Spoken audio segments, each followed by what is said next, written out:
Perustuu Väinölinnan romaaniin Tuntematon sotilas, joka on kirjoitettu kirjailijan omien kokemuksien perusteella. Taiteellisia vapauksia on otettu milloin minäkin tahon toimesta. Kesäkuun loppupuolella vuonna 1941 alkoi jatkosota Suomen ja Neuvostoliiton välillä. Suomella jatkosodan tavoitteena oli itsenäisyyden säilyttäminen ja Karjalan palauttaminen. Saksa ja Suomi eivät olleet virallisesti liittolaisia, mutta Suomi sai Saksalta aseapua sekä sotilaallista tukea. Sodassa oli 220 000 saksalaista, jotka sotivat pääosin Lapissa. Tuntemattoman sotilaan tapahtumat sijoittuvat kuitenkin etelämpään, Karjalan alueelle. Niin kuin hyvin tiedetään, on Jumala, kaikki valtias, kaikki tietävä ja kaukaa viisas. Mä olen sitä mieltä, että jos mä olisi ollut Jumala, niin mä ois tehnyt koko tähden. Ei niitä Jumal tehnyt ole. Se on semmoista humpuukkia vaan. Ei ihmistäkään tehty ole. Meressä ihminen on syntynyt ja hiiltä siinä on ja muita aineita. Kuules, nyt sä puhut kyllä ihan pehmossiin. Millä helvetin tavalla ihminen on voinut syntyä meressä? Jos puoli minuuttia upoksisi henk loppu. Ja hiiltä musta et löydä yhtään murenaakaan. No kyllä sitä upoksissa voi olla, jos on kidukset. Ihminen oli alkuansa kala. Kuulkaa pojat, kuulkaa mitä meidän Yrjö Naikkonen puhuu. Mä taidan olla ahvena, kun mulla on tämmönen köyryselkä. Ahvena. Hiilostettu ahvena. Kala! Kala! Hietainen ahven!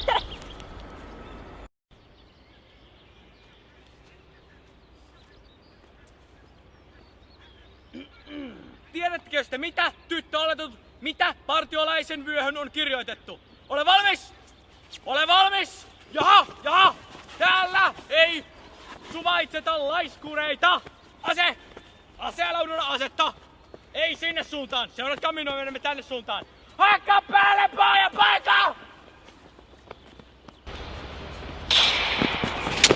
Sota on aluillaan ja suurin osa sotilaista on vielä kokemattomia. Vänrikki Koskela on kuitenkin taistellut talvisodassa ja on näin ollen jo kokenut sotamia. Matka oli rankka, niin jättivät he matkaan yhden touleen.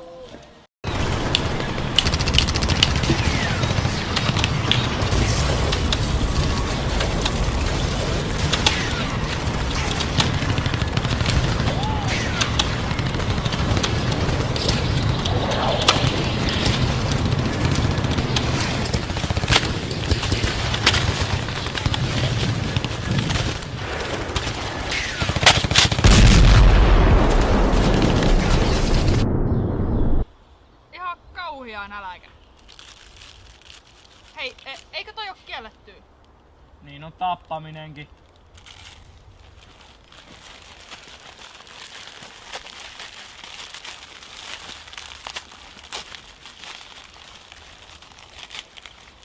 Mä en oo tämmösiä ahmuttia kyllä nähnyt ikänäni.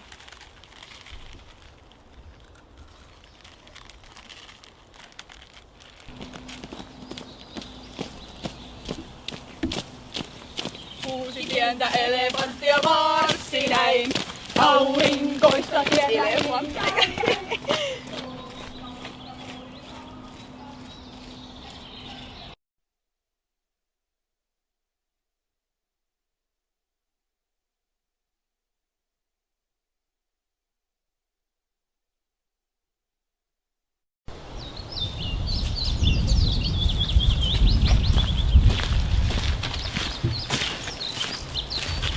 Jahas, kenen luvalla poistuitte marssirivistosta? Omalla luvalla. Mikä röyhkeys? Mitä noissa kasseissa on? Näessäkö?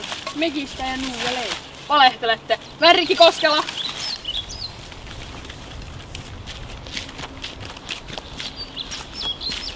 Rankaisen alikersantti Lehtoa sekä sotamiehiä Määttä ja Rahikainen kutakin 1 vuorokauden kovennetulla arestilla. Rangaistus vaihdetaan 2 tunnin asennossa seisomiseen kiväärin varustuksen ja täyspakkauksen kerran ja pannaan täytäntöön seuraavan täyden tunnin alkaessa. Syy: luvaton poistuminen marssirivistöstä, elintarvikkeiden anastaminen sekä Lehdolla lisäksi asiaton käytö esimiestä kohtaan. Mikä siinä?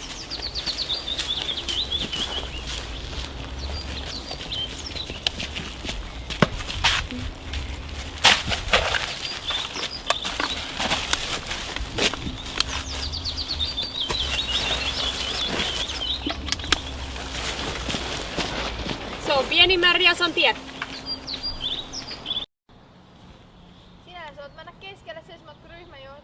rosvo. Olen siinä just niinku kolkataan.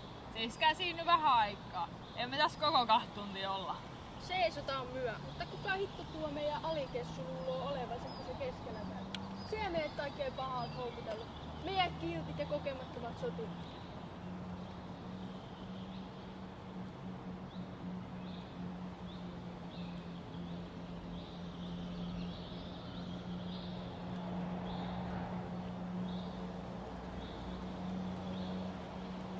Ilmavaara! Pommareita! Jos ovat omia. Idästä tuleva! Ei pojat, ei meidän noin suurissa laivoissa lennä. Lopettakaa se seisominen ja menkää puhumaan. Minä en lähde mihinkään! Minä seison komennettua! Se joka pelkää se menköön! Minä en lähde!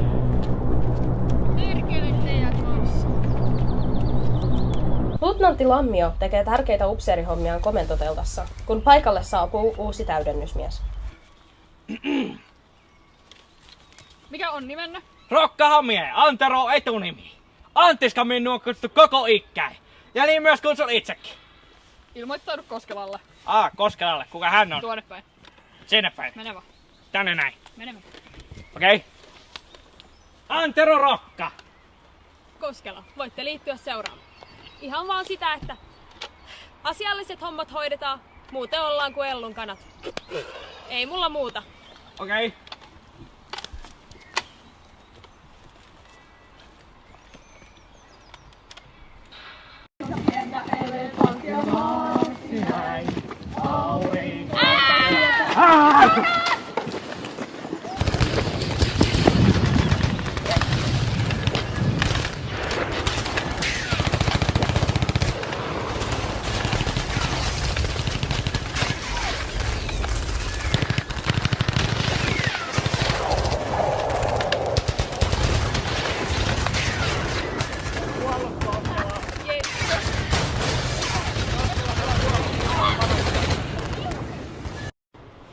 Tankki!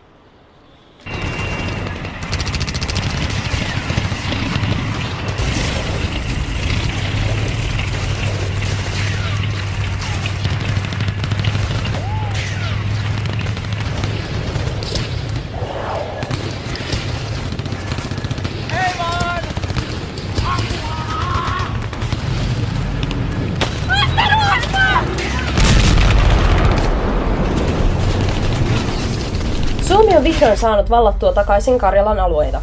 Suomalaissotilaat saapuvat Petroskoihin, joka on yksi takaisin saaduista kaupungeista.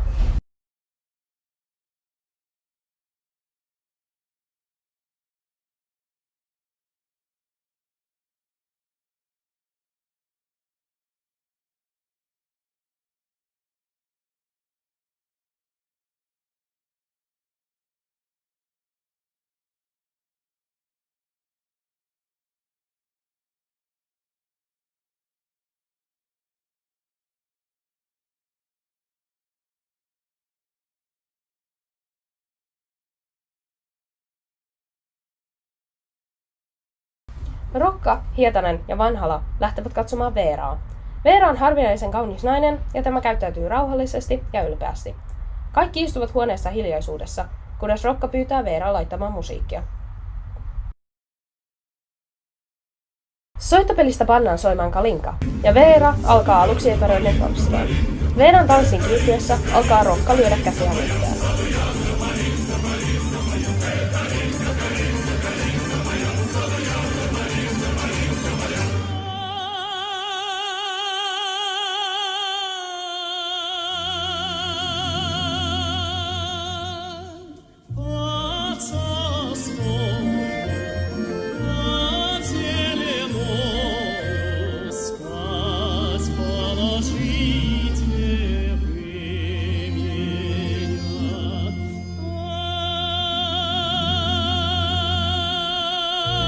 Seuraavana aamuna komppania on innoissaan lähdössä takaisin liikkeelle. Komppania valmistautuu lähtöön. Autot saapuvat tunnin kuluttua. Ei lähetä. Kiirettä, kiirettä. Ei lähetä. Kuka siellä puhuu? Ei lähetä, ei pysty, ei kykene. Minä käsken viimeisen kerran. joka ei tottele, tietää, että siitä ankarin annettu rangaistus on kuolemantuomio. Ei ainakaan lähetä ennen kuin ollaan saatu uusi komppanian päällikkö. Koskela komppanian päälliköksi. Sitten lähetään. Tämä ei ole mikään punakaarti, jossa päälliköt valitaan huutoäänestyksellä. Onko selvä? Minä sanon nyt viimeisen kerran. Sen jälkeen aloitetaan toisenlaiset toimenpiteet. Eiköhän meidän ala pitää kiirettä. Älkää pakatko liikaa turhaa kamaa mukaan. Soittopelit on kyllä ihan mukavia ja eiköhän ne aina saada mukaan kulkemaan. Juu.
tutkimassa ympäristöä, Rokka. Käy tuomassa lisää aseita, Rokka. Mene Koskelan leiriin, Rokka. Kyllä Lammi on niin kunnikas mies. Luulee, että koko aika pitää tehdä jotain. Kuolleita ruumiitakin pakottaa etsimään. Ottaako se kuolleet? Ei miten noin tietenkään. Kaikki on kuolleita.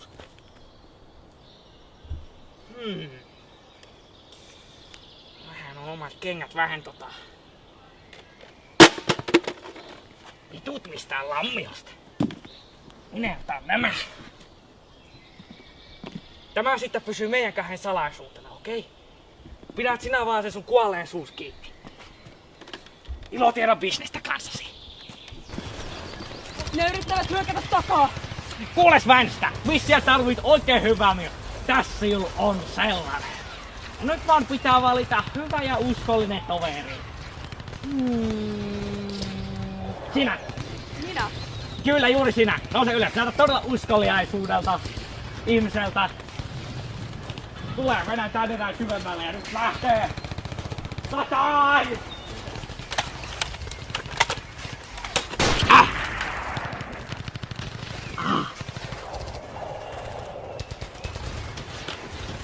Mihin siellä menit?